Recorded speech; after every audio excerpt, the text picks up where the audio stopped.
So I invited Tom and his wife Kathleen down to LA because they live up by San Francisco, Petaluma area. And so they came down, and Tom says, I've been, working on these songs, and I go into the bathroom late at night while everybody's sleeping. And I got this 4-track cassette. And what I do is I've been making these rhythms with my mouth.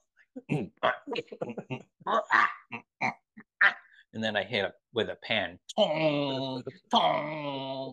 And so he had all of these songs and all of these different rhythms that he'd come up with on this 4-track cassette, but he had no way to hear these songs unless he played it off this 4-track cassette. And I said, let's go through all the ones you got. I'll make a CD for you. And you can take it home with you. You can listen to it, and we can pick the best ones.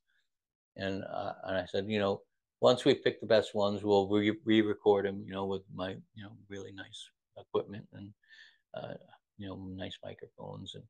And so we said, all right. So, and I said, would you like, could you come down here and, finish? And he goes, no, I can't work here. I got to stay close to the family and stuff like that. And so Tom, he lives out past Petaluma, and if he wants to go to a studio, it's like 2.5, 3 hours away. Prairie Sound, I think, is the closest one. So I said, well, let me. He says, but I found this building. It's the end of my driveway. It's the old schoolhouse. He said, will you come up and look at it? And I said, yeah. And so I flew up there, and I looked at it, and it was exactly the same size as the Paramore room. And so I said, yeah, I'll bring all the gear up. We'll make it here, and it's close for you. And like, so I went back to the Paramore, packed up all my gear, and drove it up there. So it was going to be for a couple of months. We were camped up there. But the schoolhouse was also used for uh, farmers to show off their livestock and their prize pigs and stuff like that. So we in the middle of the record, I had to pull everything out so they could have this kind of like farm meeting and Amazing. thing go on there. But yeah, so that's became like uh, this spot where we made Real Gone, and it was a strange record where Tom, he can't really talk in normal terms technically.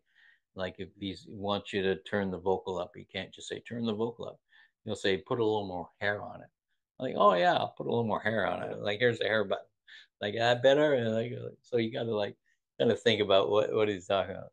But it's like as when we first started recording, I was being pretty enthusiastic. I was excited about, where we were going with this record and how it was sounding. And I'm, like I'd say, I'm more of a guerrilla recordist than I am, and I like to use different methods and stuff that is very lo-fi to people.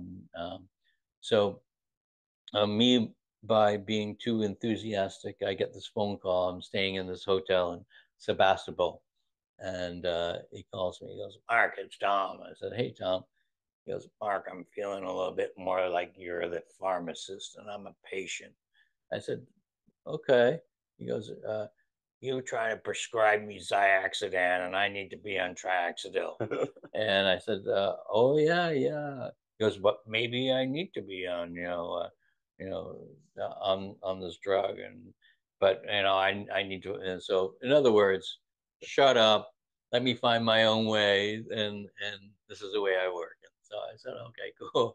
And so throughout the record, there's always like different terms for that he had for like if we cut a take and it was like the first take and it just happened, it was natural. He goes, that one came out of the ground like a potato.